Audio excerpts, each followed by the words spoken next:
Estás a punto de ver un fragmento del podcast La vida es bella. Encontrarás los enlaces en la descripción de este vídeo. Me apetecía traer una reflexión, y es algo de lo que hemos venido hablando mucho durante todas las temporadas que llevamos emitiendo en Twitch. Ese cine de superhéroes y esas modas pasajeras que ocurren en el cine, y como no, el western es una de ellas.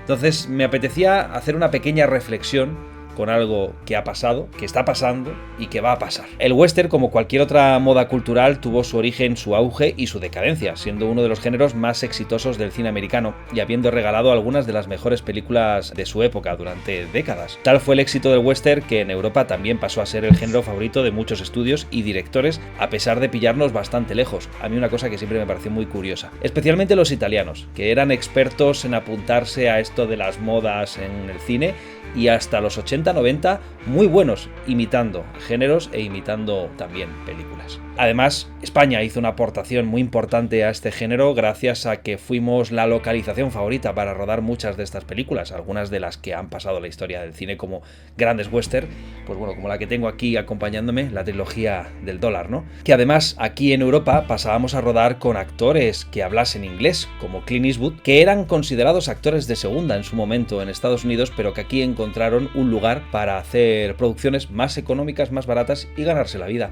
Qué curioso que luego Clint Eastwood, ese actor de segunda, acabase haciendo el gran western por excelencia que cerraba ese ciclo, por así decirlo, con Sin Perdón. Todo el que quiera seguir con vida será mejor que se largue.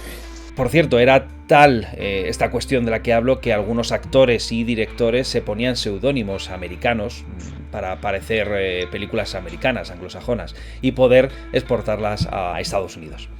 Y es que, como ocurre con cualquier moda, el western fue muriendo poco a poco a finales de los 70. Por un lado, por una saturación de películas de ínfima calidad, había muchas películas malas, historias repetidas y ya contadas, un público muy cansado y una fórmula agotada. A día de hoy estamos viviendo algo parecido, y yo creo que ya lo hemos vivido porque ya ha llegado a ese punto con la muerte del cine de superhéroes. Cine de superhéroes que parece muy reciente, pero que lleva 20 años en pleno auge, porque recordemos que todo esto nació a inicios de los 2000 con, yo diría, dos sagas o trilogías importantes, que sería la Spider-Man de Sam Raimi y la X-Men de Bryan Singer. Sagas de directores que ya tenían cierta consagración en algunos géneros, en el caso de Sam Raimi en el terror, en el caso de Bryan Singer en el cine policíaco. Recordemos que Bryan Singer estuvo nominado al Oscar por Sospechosos Habituales y acabó dirigiendo la primera película de X-Men.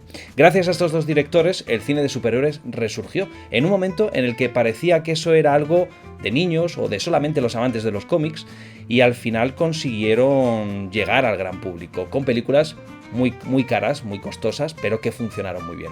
Gracias a eso llegó Marvel Studios y bueno, todo lo que ocurrió después. Batman volvió, gracias a Christopher Nolan con su maravillosa trilogía, e incluso Bryan Singer se atrevió a hacer una secuela de Superman que hoy en día nadie recuerda porque fue bastante mala. Recuerda que un gran poder conlleva una gran responsabilidad. El experimento, como digo, salió muy bien. Los superhéroes ya no eran algo anecdótico destinado a producciones de serie B, donde solamente veían algunos pocos y la taquilla normalmente solía fallar. Todo lo contrario, eran la verdadera promesa del cine y la gran salvadora de la taquilla cinematográfica durante esos primeros años del siglo XXI. Una vez pasó todo lo que fue la fiebre Vengadores con esa gran película de Vengadores Endgame y ese cierre, ese broche de oro que puso Marvel a una era, pues sí que es verdad que estamos viviendo una nueva decadencia. Yo, si tuviera que ponerle un nombre a la película que ha confirmado todo esto, ha sido Quantum Manía, la última entrega de Ant-Man, donde no solamente el público no ha respondido de manera positiva, sino que además varias cosas que han ido pasando alrededor de la película tampoco han ayudado a que Marvel siga trabajando esa pieza unitaria de películas que también había hecho hasta Endgame, ¿no?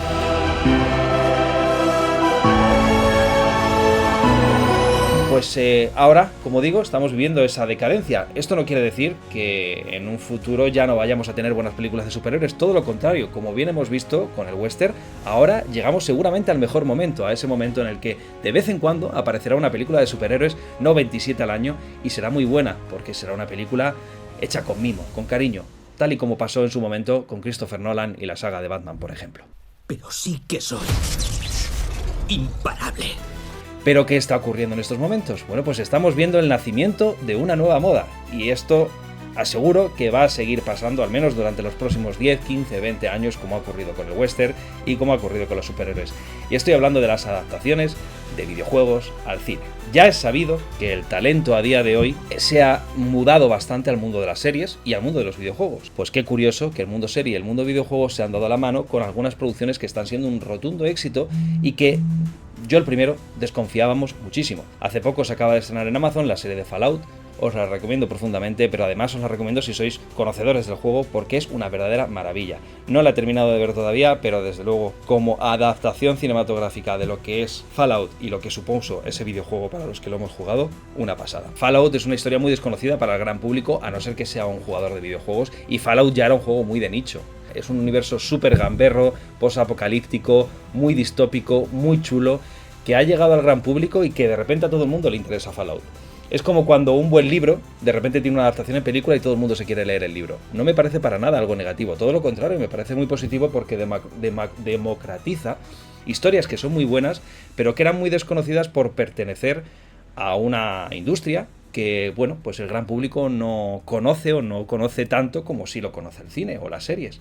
Fallout es una grandísima historia que necesitaba una buena adaptación.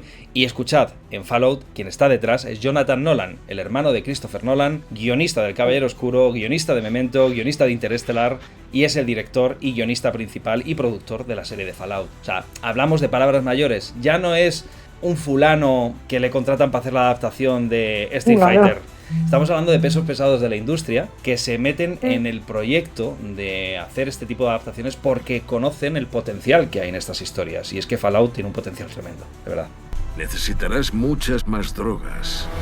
Pero es que además, recientemente hemos tenido películas como las películas de Sonic, las películas de Super Mario. Dentro de poco se estrena Borderlands, por cierto, película basada en el videojuego favorito de John Carpenter. Esto lo dejo aquí, le encanta este juego a John Carpenter. Vamos a tener serie de God of War, de Devil May Cry, de Assassin's Creed y, como no, hemos tenido películas como también la de Detective Pikachu, una película muy interesante y muy bien hecha. Y también hemos tenido la maravillosa serie, desde mi punto de vista, de The Last of Us, que también es una gran adaptación. Esto que estamos viviendo hace 15 años era impensable, donde la mayoría de adaptaciones de videojuegos eran películas infumables, hechas con 4 duros, sin ganas de hacer un producto realmente interesante, más allá de simplemente llevar a la gente al cine porque ponía el nombre del videojuego en cuestión.